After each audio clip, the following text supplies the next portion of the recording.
Nut-free Mama here. Today I'm going to show you how to make mini corn dog muffins.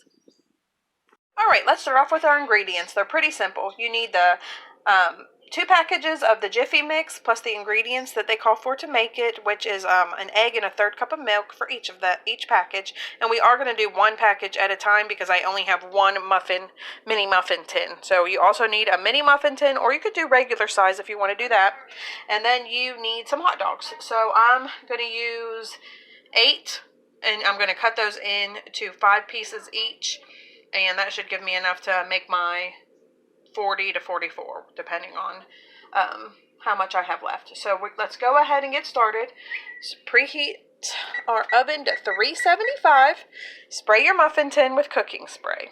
Okay, in this bowl is 1 package of my Jiffy mix, 1 egg, and a 1/3 cup of milk. And I'm just going to mix that and set it to the side. Okay, that is nice and combined. So next I am going to cut my hot dogs into 5 pieces each. Alright, most of my hot dogs are cut, so I am going to go ahead, give this one more good mix, and then put about a teaspoon into each muffin tin. Alright, I was able to make 22 this time, so I'm just going to put a hot dog in the middle of each of these. Alright, those look pretty good to me. I'm not sure if my hot dogs were just longer than normal ones, so I'm not sure if all of my hot dog will be covered, but I'm sure it will still taste good. So we are going to bake those at 375 for 8 to 12 minutes. My first batch just came out of the oven, and they are really cute, and they smell really good.